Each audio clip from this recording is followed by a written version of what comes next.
दोस्तों नमस्कार। आज हम बात कर रहे हैं एक ऐसे नाम की जिसने इंडिया में डिजिटल रिवॉल्यूशन की नींव रखी। दोस्तों उनका नाम है विजय शेखर शर्मा।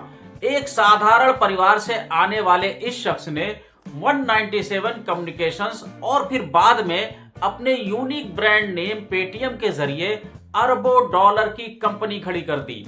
दोस्तों इस वीडियो में आप जान पाएंगे कि किस तरह एक फोन रिचार्ज करने का साधारण सा आइडिया समय के साथ इंडिया का मोस्ट पॉपुलर फिनटेक कंपनी बन सकता है। लेकिन इस शानदार सफर में आज पेटीएम कहां खड़ा है?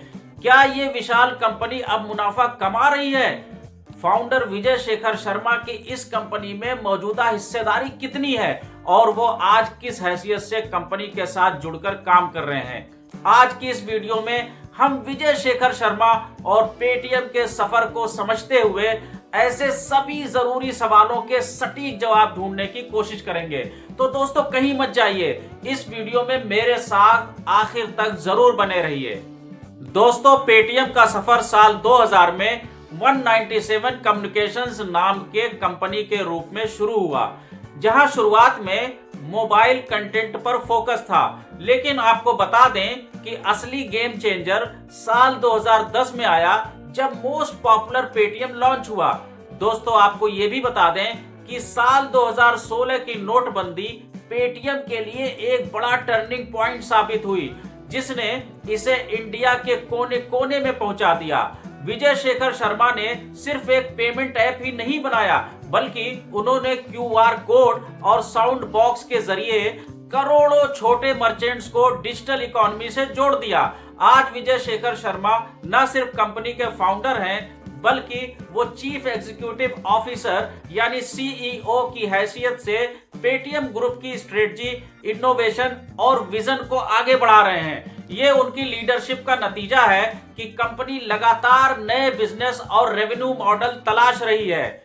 अब बात करते हैं पेटीएम को संचालित करने वाली इस विशाल कंपनी में विजय शेखर शर्मा का पर्सनल स्टेक कितना है।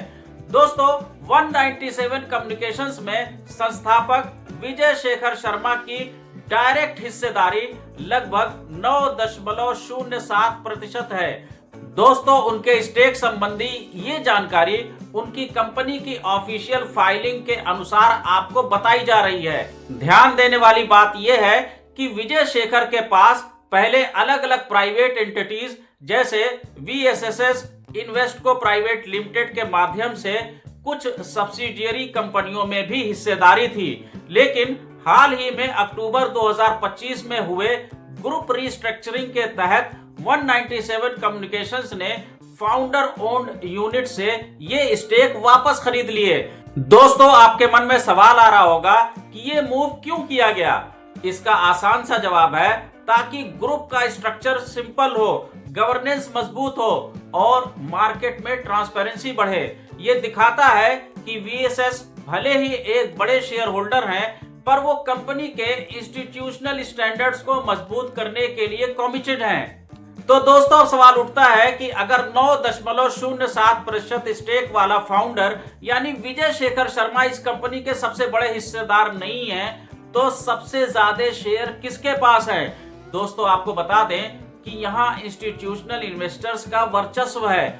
197 कम्युनिकेशंस के शेयर होल्डिंग डेटा में सबसे बड़े सिंगल इन्वेस्टर के रूप में एलिवेशन कैपिटल का नाम आता है। दोस्तों एलिवेशन कैपिटल को ही पहले सैफ एडवाइजर्स प्राइवेट लिमिटेड के नाम से जाना जाता था और 197 कम्युनिकेशंस में एलिवेशन कैपिटल की हिस्सेदारी लगभग 15.36% रिपोर्ट की गई है। दोस्तों इन इन्वेस्टर्स के अलावा रिसेलिएंट जैसे अन्य बड़े ग्लोबल फंड्स भी इनके प्रमुख इन्वेस्टर्स में से एक हैं। इस फाइनेंशियल स्ट्रक्चर का सीधा मतलब है कि कंपनी पर अब बड़े संस्थागत निवेशकों का असर सबसे ज्यादा है। ये एक मैच्योर लिस्टेड कंपनी की निशानी है, जहां बड़े फंड्स इन्वेस्टमेंट कंपनी की दिशा तय करने में महत्वपूर्ण भूमिका निभाते हैं। दोस्तों अब सबसे बड़ा सवाल ये है कि क्या पेटीएम आज की डेट में प्रॉफिट में है? और बात करते हैं कि कंपनी की फाइनेंशियल हेल्थ कैसी है। क्या ये विशालकाय जहाज अब प्रॉफिट की ओर मुड़ चुका है?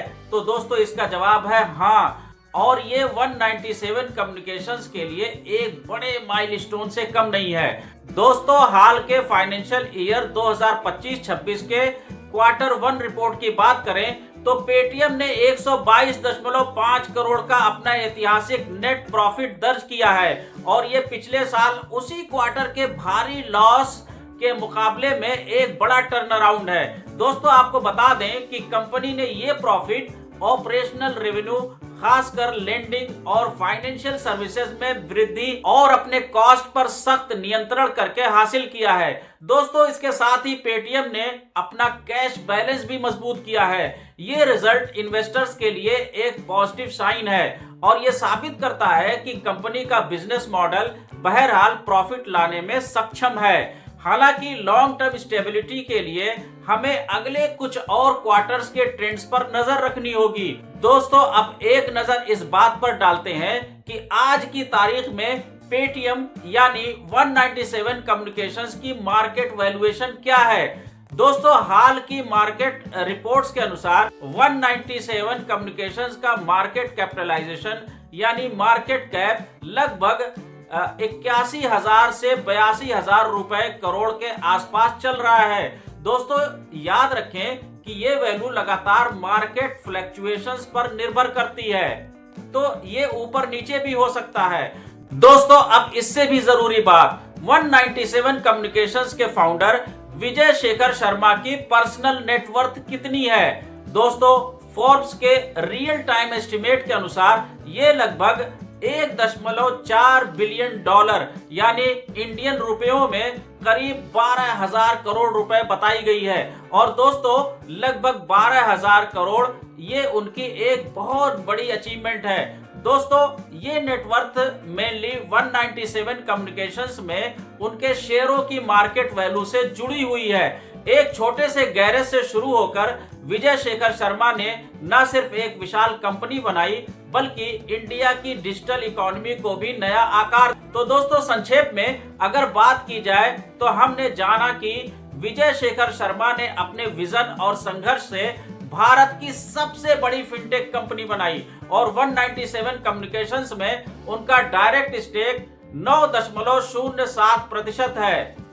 दोस्तों, साथ ही हमने आपको यह भी बताया कि एलिवेशन कैपिटल इस कंपनी का सबसे बड़ा इंस्टीट्यूशनल इन्वेस्टर है। और सबसे महत्वपूर्ण बात कि पेटीएम यानी 197 कम्युनिकेशंस अब प्रॉफिट कमा रही है, जिसने फाइनेंशियल ईयर 2025-26 के क्वार्टर 1 में 122.5 करोड़ का नेट प्रॉफिट दर्ज किया है। दोस्तों, ये टर्न अराउंड दिखाता है कि पेटीएम इंडियन फिनटेक सेक्टर में मैच्योर हो रहा है। पेटीएम की असली चुनौती अब इस प्रॉफिट को सस्टेनेबल बनाना और लॉन्ग टर्म ग्रोथ को बनाए रखना है। दोस्तों, आपको क्या लगता है, क्या पेटीएम आगे भी प्रॉफिट जारी रख पाएगी? हमें कमेंट सेक्शन में जरूर बताएं। दोस्तों, ये वीडियो आपको कैसा लगा?